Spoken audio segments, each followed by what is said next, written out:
Que a graça e a paz e a bondade de Jesus seja sobre sua vida.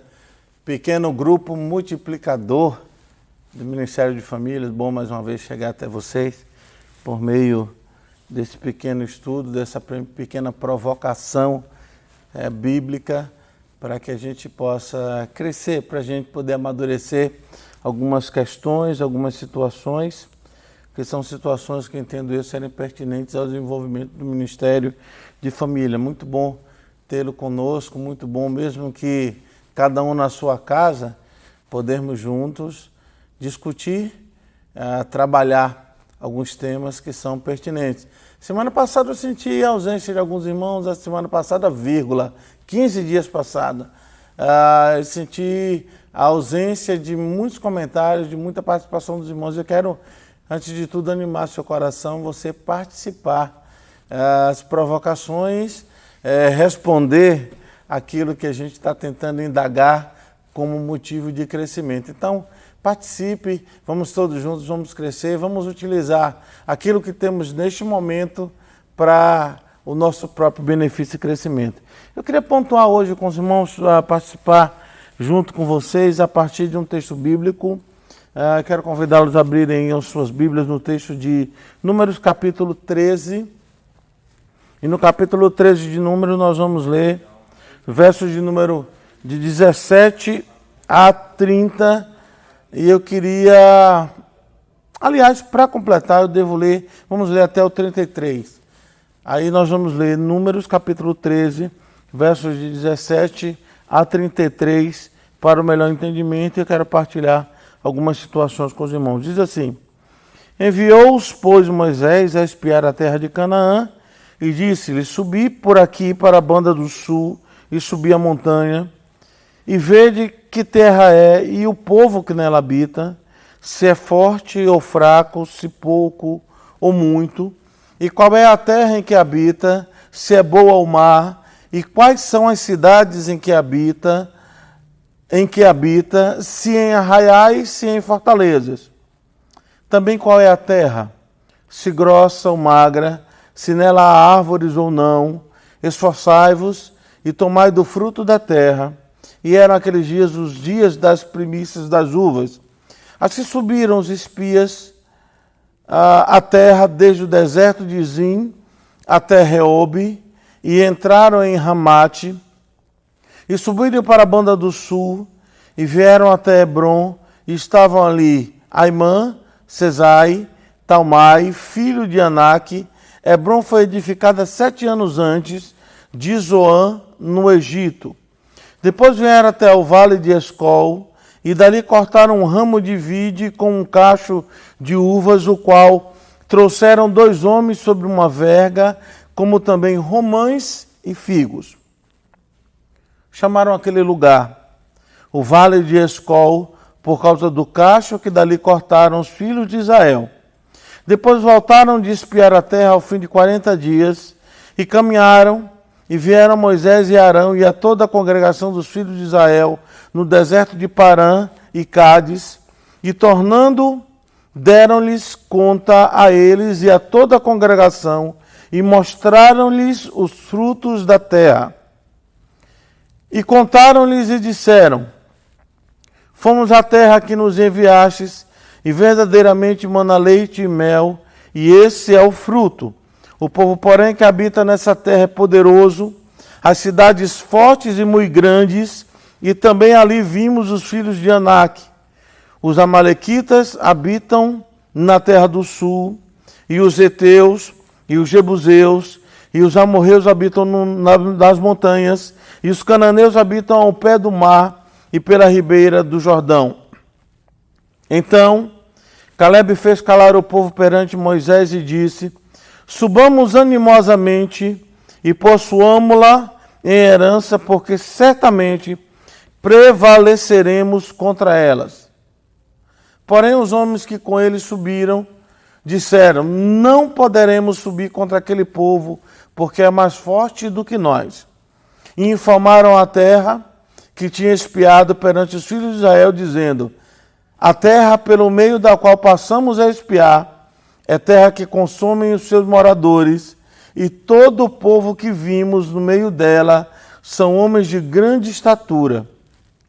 Também vimos ali gigantes, filhos de Anak, descendentes dos gigantes, e éramos aos nossos olhos como gafanhotos, e assim também éramos aos seus olhos. Que Deus abençoe sua palavra em nossos corações. Vamos pensar um pouquinho sobre esse texto. Pano de fundo você já conhece. Pré-posse da terra prometida, Moisés manda os espias darem uma olhada, fazer uma sondagem, fazer um raio-x da terra, das cidades, da produtividade, dos inimigos, de como moravam. Manda de fato fazer todo um apanhado da terra, prudentemente, um apanhado da terra. E 12 espias vão para a terra, ver como tudo lá acontecia, trazem os frutos da terra e dão um relatório. E esse relatório, ele é um relatório que, na sua grande maioria, não é um relatório animador, pois é um relatório que trata de como eles viram a terra e de como eles se viam diante do desafio de possuir a terra.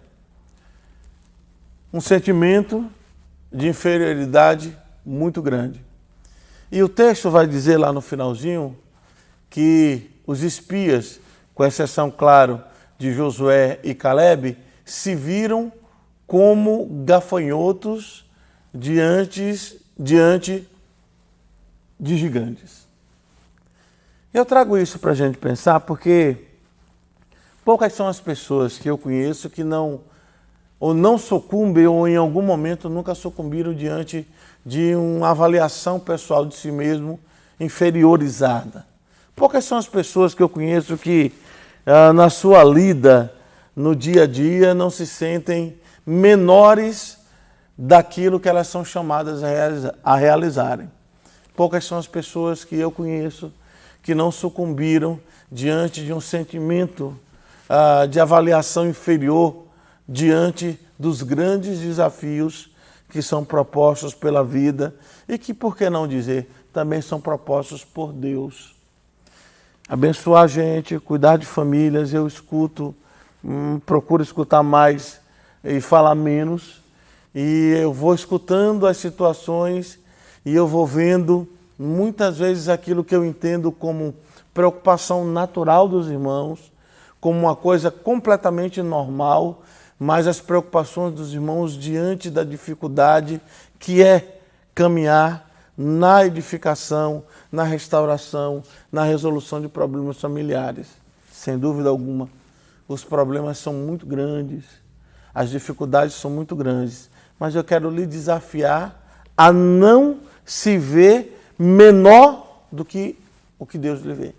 Eu quero lhe desafiar a não se enxergar menor do que de fato você é na presença de Deus diante dos desafios que são propostos. Até porque eu vejo 3 consequências muito claras nesse texto, desse sentimento de inferioridade por parte dos espias diante do desafio.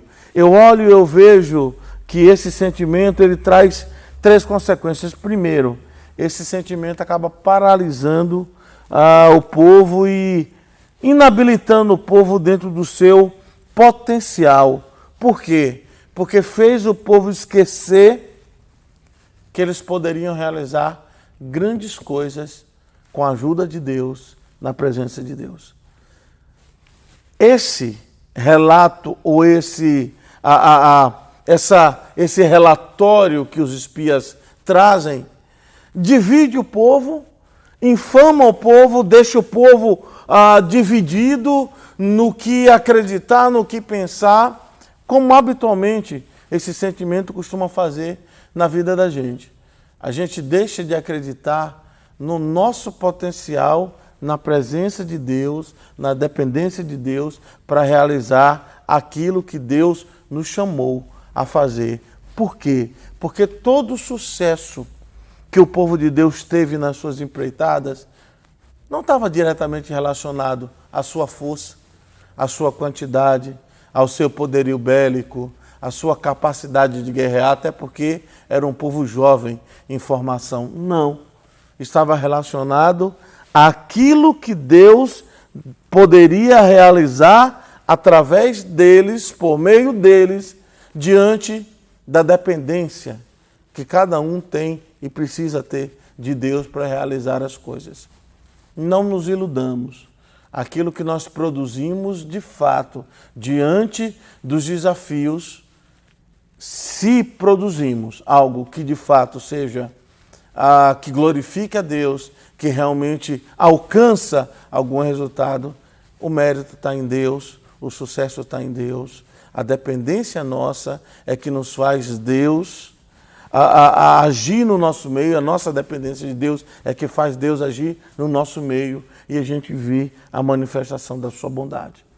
Então essa é a primeira consequência. A segunda consequência que o texto vai trazer no meu entendimento com relação a esse sentimento de inferioridade é que ele também destrói os sonhos da gente. Qual foi o sonho que Deus colocou no coração do seu povo? Eu vou dar uma terra a vocês. Vocês terão uma terra, eu vou dar essa terra a vocês. Vocês serão numerosos, vocês crescerão, vocês serão instrumentos de bênção nas mãos do próprio Deus, nas mãos do Senhor, porque a promessa abraâmica é essa: em ti serão benditas todas as nações da terra, todas as famílias da terra. Vocês serão instrumentos para essa bênção. Só que esse sentimento de inferioridade, essa visão depreciada de si mesmo, estava fazendo com que o povo esquecesse dos sonhos que Deus tinha colocado no coração deles. E quando a gente esquece que Deus tem promessa e que Deus coloca sonhos na vida da gente, com a promessa da realização por meio da dependência dele mesmo, nós ficamos aquém daquilo que nós podemos e devemos ir. E por último, além de destruir os sonhos, interessante, esse modo ou essa autoimagem negativa, inferior, essa imagem autodepreciada, ela também estraga, ela destrói os relacionamentos, porque ela divide as pessoas. O que é que os espias fazem? Dividem a congregação. Porque uns vão dizer que não dá, outros vão dizer que dá. 10 vão dizer que a coisa não tem como, a terra é realmente muito boa, e isso é consensual, a terra é muito boa, mas não dá não para fazer não, porque lá o povo é grande, o povo é forte, os desafios vão ser muito grandes, as cidades são edificadas, etc. E 2 levantam para dizer não.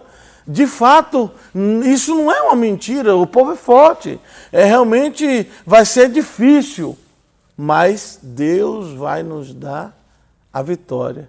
Vamos subir contra eles, confiados no Senhor que as coisas vão acontecer. E, obviamente, onde existe aquele que crê, existe o que não crê. Obviamente, onde existe aquele que ouve a palavra de fé, existe também aquele que prefere olhar para as circunstâncias. Obviamente que onde existe aquele que anda por fé, existe aquele que só quer olhar as coisas de uma maneira carnal e quer conduzir-se pela visão carnal das coisas. Então, esse sentimento também destrói os relacionamentos. E aí, para a avaliação da nossa pergunta e dessa breve palavra, eu queria que vocês avaliassem a seguinte situação. Como é que eu lido com o sentimento de inferioridade? Essa autovisão, essa autoimagem depreciativa de que eu não vou conseguir, de que não dá, de que a coisa é muito maior do que a gente pode fazer, que a gente não vai conseguir fazer aquilo que a gente se propôs a fazer. Como é que eu lido com isso diante do desafio de ajudar pessoas? Pessoas com problemas, alguns seríssimos. Eu costumo dizer que é mais ou menos como a situação a gente vive hoje. Tem problemas familiares que quando chegam a gente, a coisa já está na UTI. A coisa já está na UTI. Não está no início. A coisa já está extremamente complicada. Mas como é que eu lido com esse sentimento de inferioridade, da minha capacidade de poder fazer ou não isso, ajudar essas pessoas nesses problemas? Primeira observação para a discussão. Segunda discussão. Como é que eu lido com esse mesmo sentimento em relação às minhas próprias limitações dentro do meu casamento? Até porque eu acho que você vai concordar comigo que todo casamento vive as suas dificuldades e os seus problemas, os seus desafios. Até porque a vida são fases. Tem fases que está tudo muito ajustado. Tem fases que parece que as coisas desajustam um pouco e a gente vive as nossas próprias dificuldades. Como é que eu lido com esse sentimento de impotência dentro do meu próprio relacionamento conjugal, uma vez que a gente só pode dar o que a gente tem? Como é que a gente lida com isso para poder nos ajudar e ajudar os outros? Pensa aí sobre isso, vamos discutir, o WhatsApp está aberto, vamos conversar, perguntem, ponderem, coloquem os seus pontos de vista sem dificuldade nenhuma.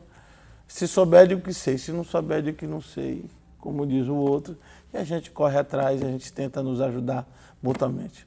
Deus abençoe aos irmãos em nome de Jesus. Um abraço do seu pastor.